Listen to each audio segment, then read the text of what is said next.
within one's own breast. This is the psychic man, lord of delusive and bewildering psychic powers. Spiritual powers, like intellectual or artistic gifts, may be inborn, the fruit, that is, of seeds planted and reared with toil in a former birth. So also the powers of psychic man may be inborn, a delusive harvest from seeds of delusion.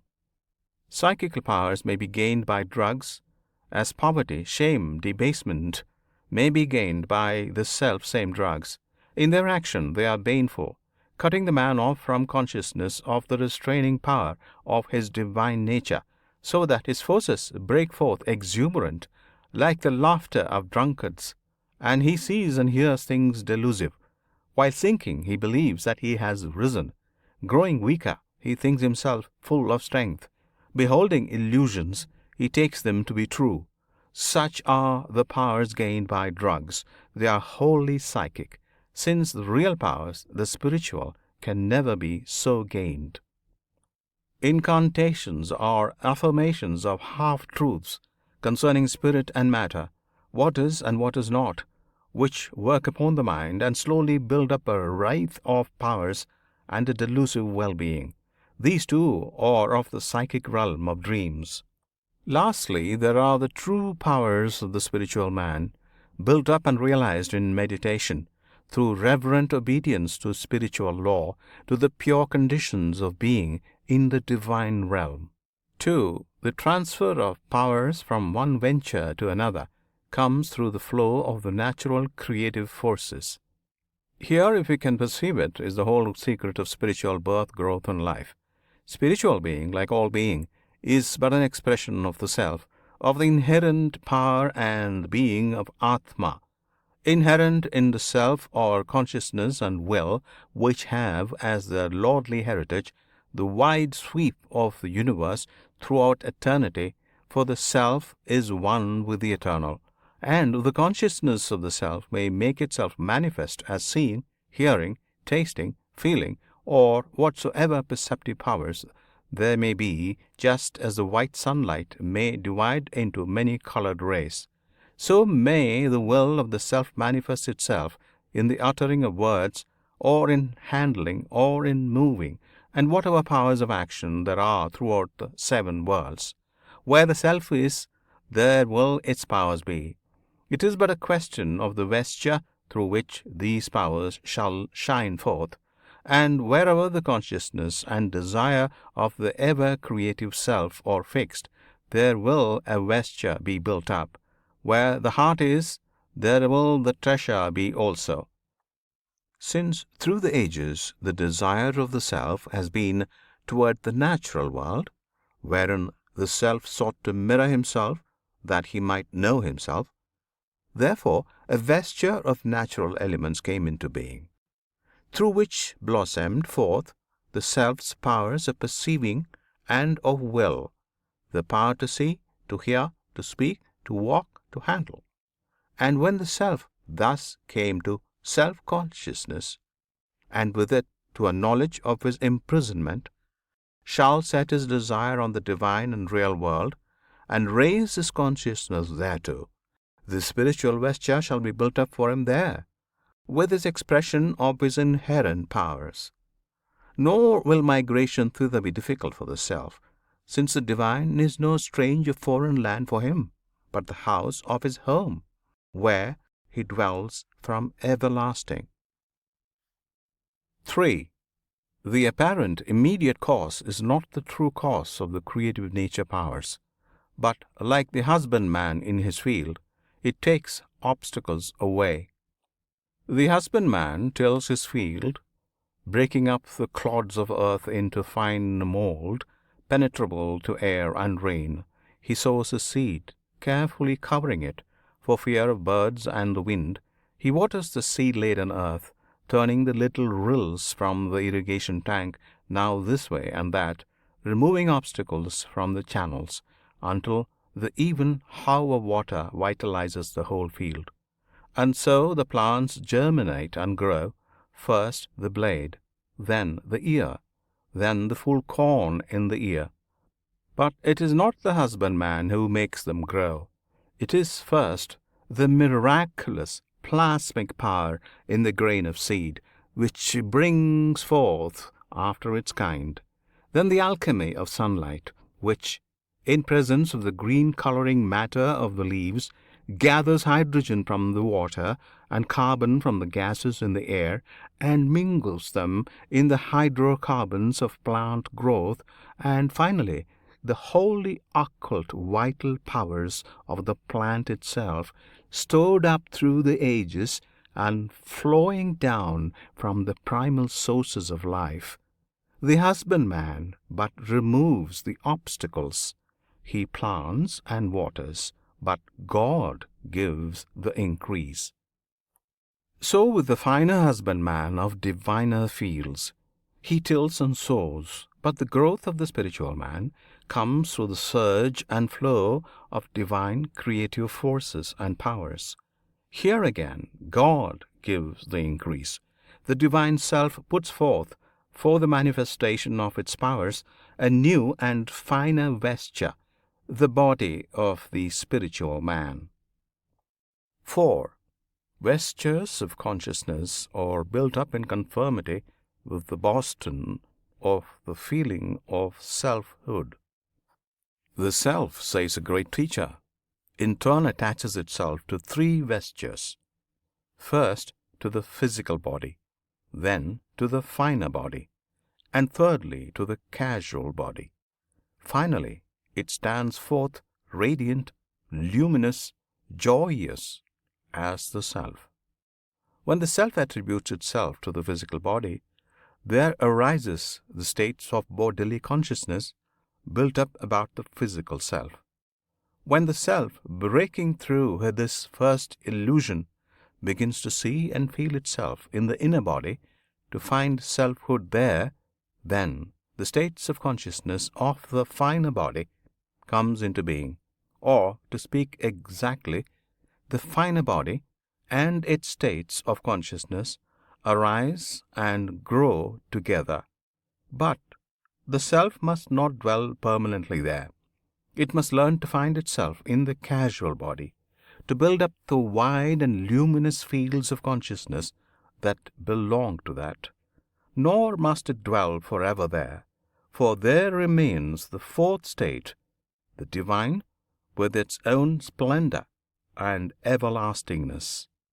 It is all a question of the states of consciousness, all a question of raising the sense of selfhood until it dwells forever in the eternal. 5. In the different fields of manifestation, the consciousness, though one, is the elective cause of many states of consciousness. Here is the splendid teaching of oneness that lies at the heart of the Eastern wisdom.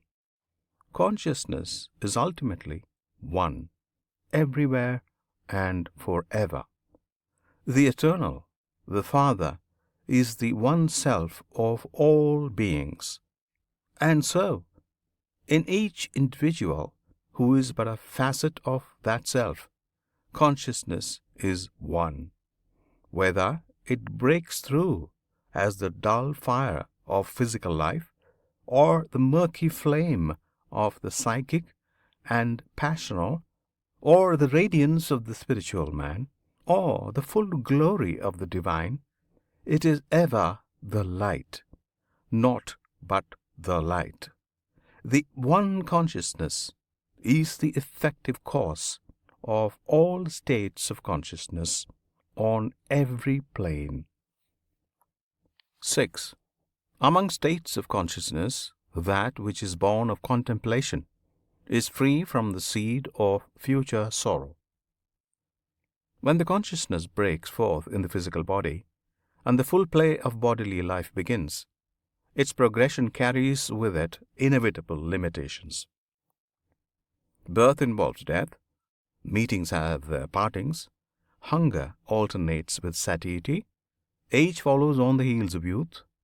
So do the states of unconsciousness run along the circle of birth and death. With the psychic, the alternation between prize and penalty is swifter. Hope has its shadow of fear, or it is no hope. Exclusive love is tortured by jealousy. Pleasure passes through deadness into pain. Pain surcease brings pleasure back again. So here too, the states of consciousness run their circle. In all psychic states, there is egotism, which indeed is the very essence of the psychic. And where there is egotism, there is ever the seed of future sorrow. Desire carries bondage in its womb. But where the pure spiritual consciousness begins, free from self and stain, the ancient law of retaliation ceases. The penalty of sorrow lapses and is no more imposed. The soul now passes no longer from sorrow to sorrow, but from glory to glory. Its growth and splendor have no limit. The good passes to better, best. 7. The works of followers after union makes neither for bright pleasure nor for dark pain. The works of others make for pleasure or pain, or a mingling of these. The man of desire wins from his works the reward of pleasure, or incurs the penalty of pain, or, as so often happens in life, is guerdon. Like the passionate mood of the lover, is part pleasure and part pain. Works done with self-seeking bear within them the seeds of future sorrow. Conversely, according to the proverb, present pain is future gain.